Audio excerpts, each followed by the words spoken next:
Hey guys, how are you? Welcome back to my garden on the most glorious winter day possible. It is clear blue skies, the sun is out, and that makes it the perfect day to take you with me into the garden for one of my all-time favorite winter projects there is. And for every one of you who follows my channel already for quite a while, you might have a hunch on where this video is going to go. I want to do a little fencing section using wicker technique, or kind of like basket weave or wattle fencing. There's so many words for the same thing quintessentially, but how I want to structure today's video is, first of all, I want to take you with me to the back of a garden, so onto the slope, because there I grow 4 hazels. And hazels, they are ideal candidates for any kind of wicker project that you have on your mind, because hazels respond really well to harsh pruning. So every single year I prune them back almost to ground level ish, some of them at least, and then they come back with a lot of new, really nice, vigorous canes. And those canes, they grow straight. They don't really produce a lot of side branches, which is wonderful. And some of them are even 1.50 meters in height, so they are ideal for any kind of fencing section. And then on top of it, as those canes age, when you already have a fence, they don't shrivel, which is nice, and they kind of have a nice color as they fade away. So really beautiful, and this is why they're one of my favorite for any kind of fencing project. And on top of it, I have 4 of those shrubs, so obviously I love to use them for that. Then I want to take you with me into this brand new area of the garden that I'm just creating down by the slope. And I thought it would be quite cute, since there is no lawn or anything, to define pathways by using these fencing sections or fencing technique, because I want to incorporate some more grasses into that area and just like a beautiful lush planting, very whimsical. And I feel if the fences are not too high and if grasses kind of have the ability to grow over it or just like grow in between those like fencings, like these canes, it will be really whimsical, especially when the light comes through it. So in my mind, it already works fairly well. So this is what I want to do in today's video. I hope that you are excited to join me in my garden today again. So let's walk to the back of a garden. Alfie is already on her way to the back of a garden. She knows where we are going. And look at this weather. Isn't that just fantastic? And all these grasses, like really standing upright, beautiful winter structure, especially miscanthus. It's wonderful. So walking to the back of the garden, there's a pear tree on the left. Here is a gate. So this is where the landscape completely opens, because the garden is on top of the dike. And this is why there is a slope. So on the right, there's a vegetable garden. I really want to get in here and do a video and just preparing this area, because there's still a lot of things. Oh, there's a neighbor's dog, German Shepherd. And here we go. This is the area where I want to start off with you today, because here I grow 4 hazels, and it's a little difficult maybe to find them now. Well, one is just here, just flanking the compost heap, and this is the one that produces most beautiful canes, so I know I'm gonna get a lot out of that one here. And then there are a couple of more, so if I just try and walk here, I hope it's not slippery, because we had frost during the night, but now it's lovely and warming up. There is another hazel here, and there is another one there, and there is a 4th one just down. So everything that you see here is pretty much the growth of 1 year. So most of these canes, and I try to find one now. Look at this one here. This is how it looks. It grows really nice and almost straight, and it doesn't really have a lot of side branches. Some of them do, so they're always those canes that are very vigorous, like that one here. So here you have a couple of side branches. I'm going to remove those. But in general, they are just really wonderful to use for any kind of fencing section. And if we just walk back up again, there's Alfie. This is one of her favorite places in the garden, by the way, because from up here, she can oversee the compost heap and she can also oversee the entire landscape. So this is kind of what I'm aiming for. These are the fences that I really love to use in the garden, because first of all, you can tell we're really on the countryside. And I think that they really speak country. And last year I put some box cuttings in front of it. They clearly have taken root. They look fantastic. They come with a lot of new vigorous growth. So at one point I'm going to have like a small tiny box hedge in front of it here. So I think that this is going to be really beautiful. But where I want to go first is swing around, focus here, really get cracking, cut all of the canes that I need. And then I'm going to take you with me down into this area where I've already prepared a little bit. And then I talk you through on how to make one of these fences.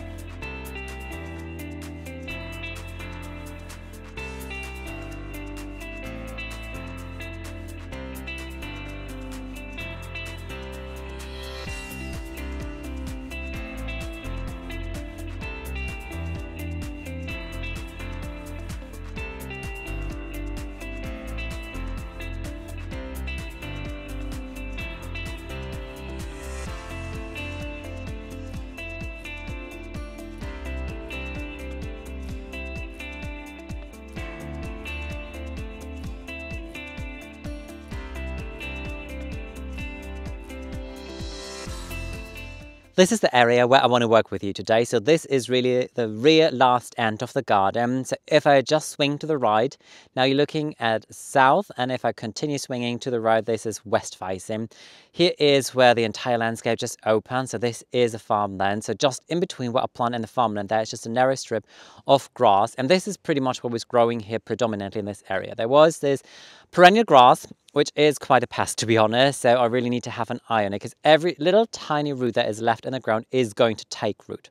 Then there are a lot of elders in here because elders, they just grow naturally really well here. Whenever they have the possibility to root in somewhere, they will. And then I have blackberries, and that was the biggest problem actually, because the blackberries, they didn't produce any fruits, sadly enough, but they're so vigorous and they started growing everywhere. They really started to tumble over even onto the slope, and like last year I was like, okay, I'm not having it. Something has to change here. So what I did is I already started to cut back a lot of the blackberries. I started weeding. There's still a lot in the left back to do so, but this is going to happen another day. Then I started planting a little bit already last year just to see how it goes in this area. So I put some bearded iris there, some panspermine that I grow from seed, and some hydrangeas, no paniculata, a different variety, where honestly I forgot what it is because I bought them ages ago.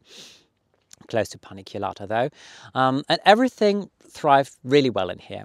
So I thought, okay, it is going to work. I mulched everything, and now I want to define the pathways through here, obviously by using the plants, but then I thought it will be really nice also to have these fence sections that curve around here. So I want to have, like, for example, a seating area, kind of like a little secret garden that you just discover if you find your way through the entire garden. And what I already did is yesterday, I put in these beams here, well, actually the day before already, the horizontal ones, just to define the line on where I know where I want the fence to go. And then I already started here on the right side by putting some first hazel canes in here. So I can show you already how it is going to look. So I always work in bundles. And the reason for it is quite simple, because I think the visual appearance of it is the best. It looks really nice. If you only just use one cane and then you change direction with the next cane, it kind of starts to look a little messy. And if you do it like this, it just looks really nice and natural, and I just love the look of it. What I do as well is, obviously it curves, but it doesn't only curve like on the ground, it is also bound to curve in height. So I don't want that it kind of ends very harsh in a random height. So what I did is, even the horizontal beams, they kind of go from a shorter size all the way up to a longer length, and then they go down again. So I really want to have it looking as organic and natural as possible. So in my idea, on the left there will be hydrangeas growing there, and then I thought maybe some grasses would be nice if they would just mingle in between there. The same situation here, maybe some asters. Really need to make up my mind on what I want to grow here, but this is the outlook that I'm aiming for. So the next thing I'm going to do is just show you step by step on how I will work my way through and how to create a fence like this. I have prepared some nice canes already, and by preparing I simply mean just look which are like really growing nice and strong and almost straight, even though here, when it is a curved kind of fence, even if the branch itself is a little curved, it doesn't really make such a big difference. Then one thing I still want to mention is, like, whenever you do any kind of hardwood cuttings, make sure when you cut it from the shrub that you cut on an angle so that water can just run off and that you don't have water sitting after a rain on top of the fresh cut branch, because then fungus or disease might come into your shrub or your tree. Then one important thing, if you put these beams in here, is that you really test your branches, because the spacing here is quite important. If it is too narrow and the branches are a little brittle, then they will snap in the process of weeding them. So this is one thing that you really need to have an eye on. Also make sure that they are thick enough so that they can withstand the pressure that is coming from both sides, and that they are hammered in deep enough so that they really nice and sturdy. This is important. Here I used some fresh cuttings, also from hazel, yes. And what I do is I cut them into a certain size, and then you hammer them in upside down to how they would grow onto the shrub. Because if you hammer them in the way that they would grow on the shrub, chances are that they will root in, which can also be nice if you want to have it like this. But if you want to prevent them from rooting in, then hammer them in upside down, because that might stop that. Then the entire process of weaving that in is fairly simple. You really start on one end, And then like when you have this really flimsy end, I try not to weave it completely in. I would just snap it off at one point. And then just always go opposite to what you just did before. And when you start at the bottom, it is always or often a good idea. Okay, here we go. Now there is a decision of like it ends here in the front. And this is obviously what you see. So sometimes it's like, is that really a smart idea to stop here now? Because if I make a cut here, this will be facing the front and this is not so nice. So if you have the chance to do it different, maybe now is a good idea to take it out again. And then I know where I stopped. So now I would just like do it from this side here and work my way in. It is a little bit easier if you start with the narrow side, or the tip of it, but that works. And then towards the end, what you do, you're not going to really see it now, I suppose you just snip it off. And what I will do is I will do the exact same thing coming from the other side now so that they meet. Okay, let me just do it. I won't be in the frame now, but still, I just want to show you how it works in theory. So, and what I do on this point here, this is quite important, is that obviously here's the first branch and this is where it stops, where I made a clean cut. So now the new branch, I will just take it and took from underneath so that there won't be a gap here, and then I take it to the top again.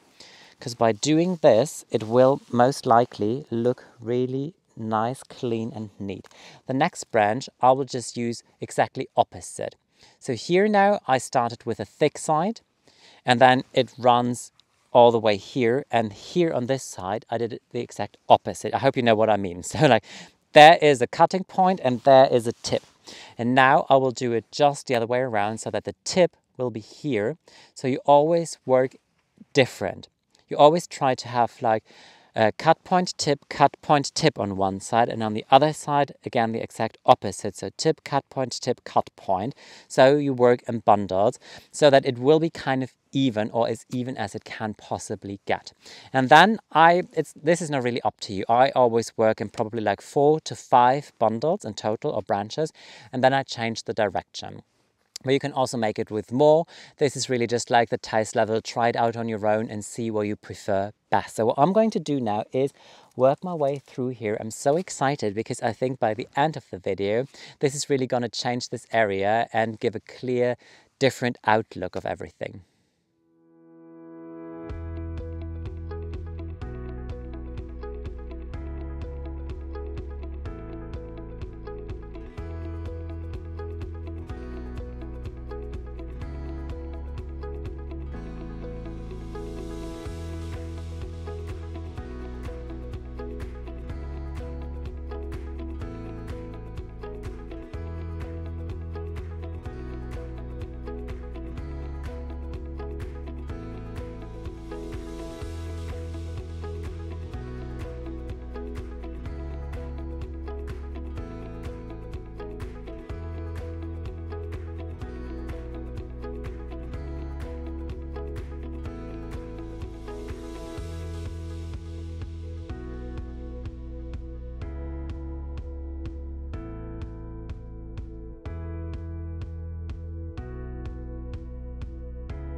There's one more thing that I just want to show you now, kind of like in the middle of the process, but I'm going to show it to you probably once the fence is done. But when you're doing it, at one point you always have like bigger branches, and visually they look really nice. But if you do a long fence section such as this here, there might be the point when you come across this little problem here. And if I continue weaving, at one point there will be the gap.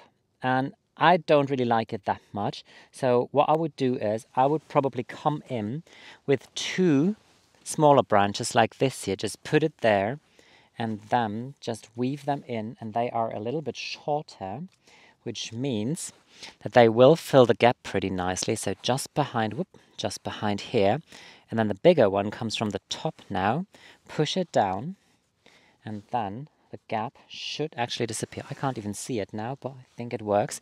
And then what you always need to do as well is remember to push it always sometimes down from the top, because then if there are any nasty gaps in there that you don't want to have, then they will disappear. But I think that this kind of worked pretty well now, and that it's also going to look really nice. What do you think? This honestly feels like one step forward into creating this new area of the garden, and it really feels like it because suddenly I mean, I knew where the path was and I knew where I wanted to walk, but now it defines it more. And once I start putting plants and like grasses, also frame borders, always really beautiful, like Panacea, I think that this will be just a wonderful side and just like a very interesting way on how to end the garden, because it really is kind of a secret garden. From the upper garden, which is on top of the dike, you don't see this. And on the left, there's even the dead hedge. So it is kind of tucked in here in between the farmland and the dead hedge. So really lovely. I'm just walking back a little bit because what I want to show you is, well, I need to walk a little faster maybe now. There on the left, I already started clearing an area and leveling it out because here I want to grow more vegetables. I want to put some raised beds here. But then I thought when there are wooden raised beds, it would be nice if I would have, and I'll come with my finger. So this is how you enter this new area here, to have another little fencing section here that curves around here. Oh, no. It curves around there, basically. You just like to define it more, and I think it would be really lovely. But I don't have any more hazel canes. I completely utilized everything that is nice and sturdy and looking good. I only got a lot of flimsy and smaller ones. So this is a project that might need to wait another year. But this is the lovely thing about gardening also. It is the anticipation and that you really have things in your mind that you want to do for next year. One thing I really want to show you, and I think this worked really beautiful, was the idea of giving it a curve, not just like how it winds as a path, but also making it like small where it starts and then let it grow in height and then go down again. And one thing that I did, particularly on the one on the left, is that I started using the branches in a way that towards the end, I always place the tip, not always, but often place the tip.